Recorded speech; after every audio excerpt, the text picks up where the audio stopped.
وقتی به دنبال مفهومی یه اثری میگردیم مشخصا نگاه میکنیم چی میگه و چی نشون میده. الان با اثری طرفیم که میخواد هیچ کدوم از این کارا رو نکنه و به جاش تبدیل به یک چیز عجیب و غریبی میشه که این شکل روایت کردنش رو تا حالا شخصا ندیده بودم. با همون استارتش میگه ببین به صداهای توی تصویر و ساوند افکت هایی که صرفا نیاز توجه کن. صفحه سیاه هم باشه باز چیزی برای شنیدن هست. اپروچی که نسبت به چیزها داره از قاب گرفته تا صدا باعث میشه که بفهمم چرا اینقدر به اثر توجه شده و قطعاً چرا که نه میگم شما هم فیلمو ببینید و همون ساوند افکت رو نسبت به بقیه فیلم ها مقایسه کنید که چطور صداهای بیرون از قاب هم شنیده میشن و همه تصاویر انگار کمکی نمیکنن که داستان جلو بره و یه بی هدفی درست و منظم یا مستندگونه‌ای رو دارن که ببین چطور این خانواده کنار هم خوشحال زندگی میکنن وقتی دقیقاً همون بر دیوار ملت دارن تیکه تیکه میشن و میسوزن. چیزای زیادی هست که بشه راجبشون صحبت کرد، من رو چند تا از اونها مشخصا دست میذارم. اصلا به محض اینکه ما اثر رو ببینیم یا قبل که بخوایم شروع کنیم یک تصویر کلی داشت. تصور اولیه و چیزی که داستان اصلا ارائه میده چیه. اولین تصور بنده 8 9 دقیقه اول به نسبت پوستر و چیز کلی که میدونستم همون مسیری که نیاز بود رو چیده بود که آقا ما تو یک بازه زمانی خاصی هستیم که دوربین رو کسایی رو داریم که بدترین بازندن یا هر آنچه که هستن اون چیزایی که باید و افتضاحی هیچ وقت تو قاب نخواهد بود. همچین چیزی تو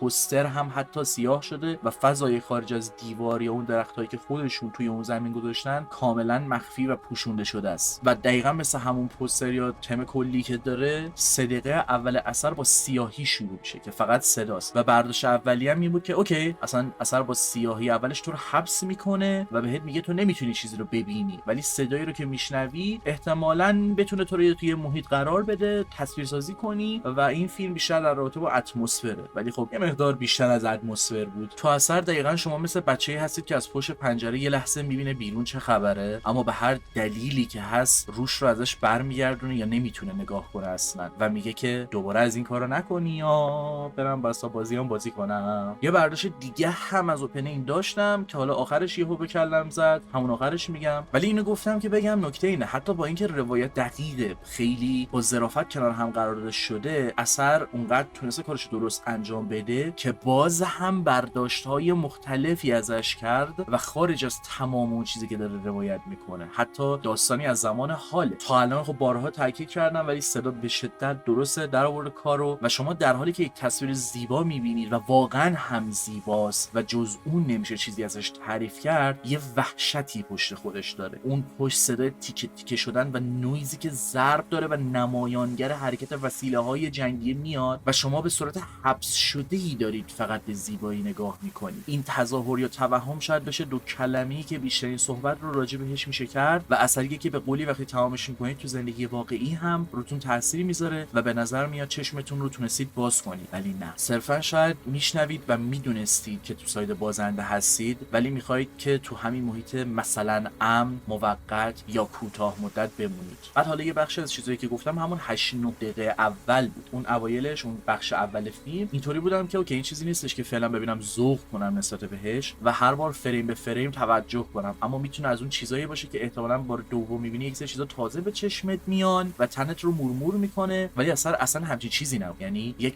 تجربه خفه، یک افسردگی خاموشی داره که انقدر خاصه شاید به یه شکل دیگه‌ای از این اثر دوری کنی و نخوای دوباره تجربهش کنی که باز انگار داره پوینت اثر رو ثابت میکنه. یعنی حتی اینکه شما سراغ اثر برید یا نرید هم انگار اثر داره کارشو درست انجام میده. و میگم وقتی تموم شد اثر فهمیدم اون حسی که مد نظرم بود رو نداد بهم و چیزی که الان تعریف کردم نیست بلکه چیزی بدتره، نه به منظور بدا، اون خفقان‌تر در است، بده پاکداب از همون اول. ولی بین یک سری کاراکترها میشه اون حس افسردگی خاموش رو حس کرد و این خفگی و خشک بودن خیلی حس درست در اومده. و اصلا یه مسئله‌ای داره که آقا اوکی اگه من میخوام پی او وی رو همچین آدمایی بذارم چطور باید روی یک سری مسائل دست بذارم که خطایت دستم در نره، که اگه زمان بردنشونه به کسی حس افتخار نده یا اگه دوران باختنه به کسی حس همدردی. برای همین بیشتر درگیری شما در نهایت استوری کردن یک سری چیزای به خصوص تا حسی رو گرفتن و اون حس خشک اون چیز مد نظر میمونه و جلوی از اون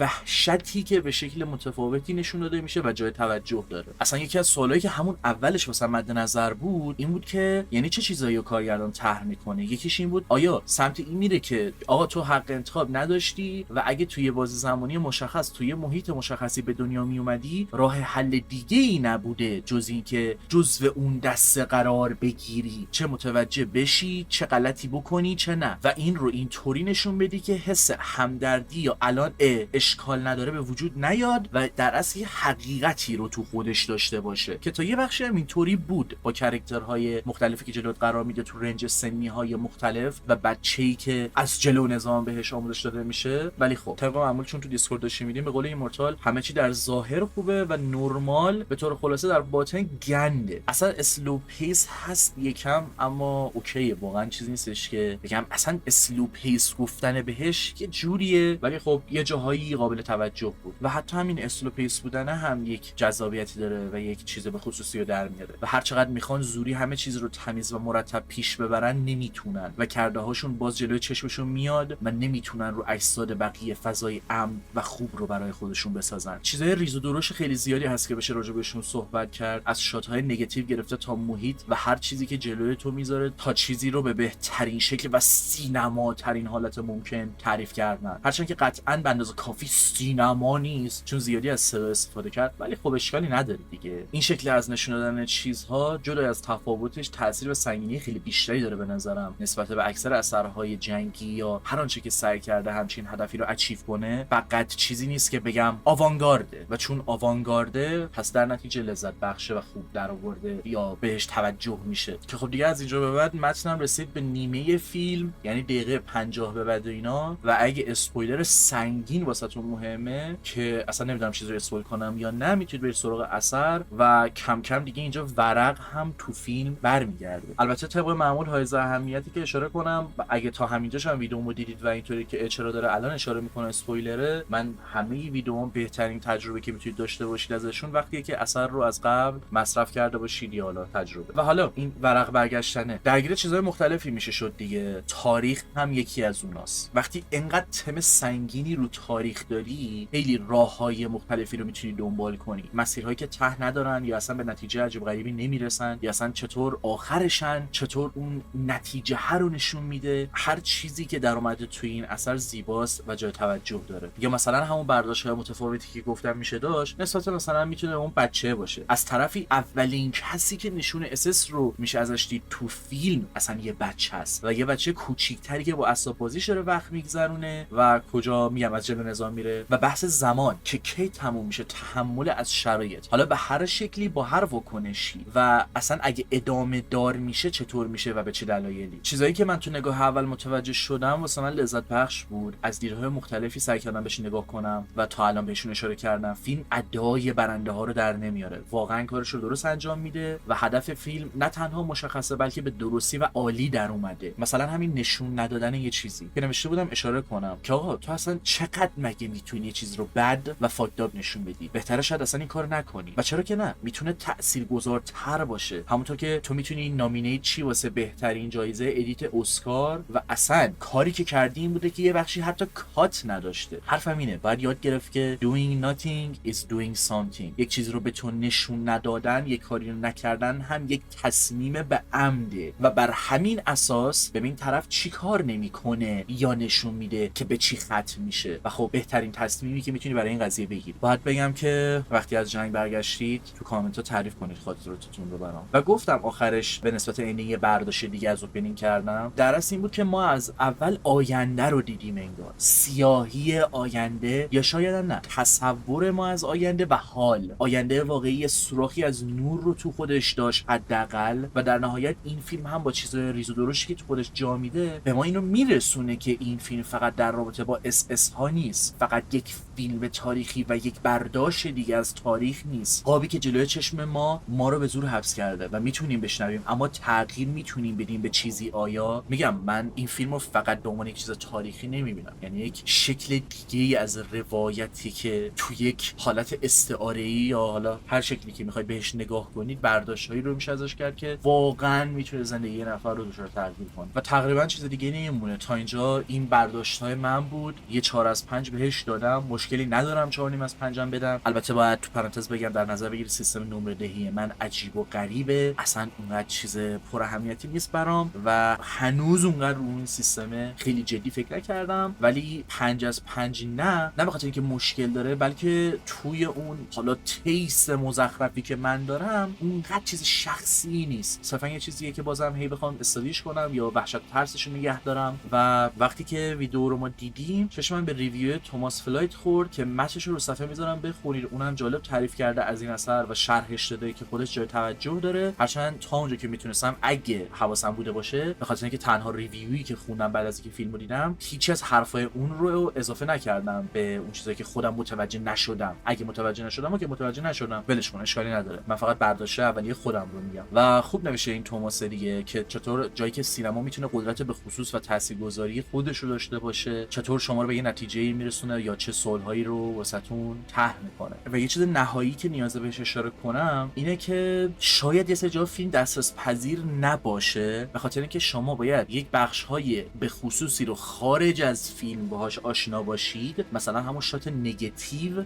و این لفظ‌های تکنیکالی که داره تا اون کانتکست ها رو به اثر اضافه کنید و بهتر متوجه شید اثر میخواد چی کار بکنه. کلا این چیزی که باید واسش وقت بذاری و بعدن شاید بیشتر راجع به این صحبت کردم که چطور این هنر رو تو خودش جا میده، که فیلمی باشه که به چیزی نشون نمیده، فیلمیه که پشت دیواره نمادگرایی و این چیزای تکنیکال، و همینطوری قطعا متوجه نمیشم همه چیز رو، قطعا مفهوم و معنی هر شات رو نمیدونم چیه، ولی در کل شاید بعداً به کمک این فیلم به تنهایی یا در کنار اثرهای دیگه راجع به یک سری چیزا ویدیو درست کردم. و یک اپروچی که من کلا دوست دارم اینه که آقا مثلا من الان ویک یک بازی میکنم، خیلی فوکس روی یانگ، اوکی میرم کتاب یانگ رو میخونم، کلی راجبش میفهمم و از الان ویک هم بیشتر لذت میبرم. الان مثلا دارم زون اف اینترست میبینم، به خصوص راجب مثلا ساوند افکت یا یک سری چیزهای دیگه مثلا وقت میذارم و هی به مرور درکم رو از سینما یا هر چیزی که هست بیشتر میکنم. و خیلی چیزا هست دیگه، یعنی همون شکل ترسش حتی و نرمال بودن یک سری چیزا برای همون قاتل ها و مثلا چیزی که وقتی شما فیلمو میبینید چرا اصلا متوجه نشید و این به نظرم خیلی ناراحت کننده است که آقا اینا دارن راجع به چی صحبت میکنن و اینقدر نرمال صحبت میکنن، چرا واسه منم به نظر داره نرمال میاد، پیش پا افتاده است انگار یک سری چیزا، ولی نه واقعا. احتمالاً این چند بار دیگه هم سراغش برم و تجربه کنمش، قطعاً چیزایی هستن که میسدم و خودم دوست دارم بعد رکوردینگ ویدیو الان بشینم ویدیو توماس یا چند نفر دیگه رو ببینم تا بیشتر بفهمم این حرفا چطور الهام گرفته از اون سورس هایی که هستشون، مثل اینکه یه فیلم و یه کتاب دیگه هم هست، روایت های مشابه با این استراکچر و الی آخر. هنوز که فکر میکنم خیلی چیزا رو سوال دارم که جواب مشخصی براشون ندارم، که اوکیه، نمیخوام حتما هم یه جواب مشخص داشته باشم، ولی نیاز دارم بیشتر فکر کنم، مثلا اون سکانس فلش فوروارد و اینکه چطور بین اون وسایل و ما هم بازی فاصله ای هست. میید کجا رو میگم؟ دقیقاً اندینگش و اون لباس هایی که نشون میده انگار همیشه تمیز میشه تا راحت تر بتونیم در اون محیط قرار بگیریم و شرکت کنیم و نگاهی بندازیم. یعنی در اصل فاصله ای که بین ما و اون چیز هست و چطور میبینیمشون و به یاد میاریمشون، فاصله ای که میگیریم از سیاهی و نور و چطور خودمون رو به کدوم سمت نزدیک میکنیم یا اثر چطور باهاش بازی میکنه، چطور شیطانی ترین چیزها تو رنگ کامل و تو روشنایی هستن و کارشون رو میکنن و کارهایی که یک نفر میکنه و خیره باید تو تاریکی کامل باشه و در سایه ها با انتظار مرگ و ناشناخته. It's just too much که باید برم سراغشون و ببینم چه خبره. نظر شما راجع به فیلم چی بود؟ لذت بردید یا نبردید؟ هر چیزی که هست تو کامنت بگید. هر چند مثل همیشه با اینکه ویدیو همیشه هیوی اسپویلر و این حرفا هستن، تو کامنت هم اگه اسپویلر چیزی خواستید بگید یه اسپویلر بزنید. اهمیت داره، این اسپویل کردن حائز اهمیته. من باز این چند وقت دارم بحثاشو میکنم و نمیدونم چطور یک سری میتونن توجه نکنن به این اسپویل و این حرفا. اوکیه برای شما مهم نیست، ولی میتونید شعور این رو داشته باشید که متوجه بشید برای یک نفر دیگه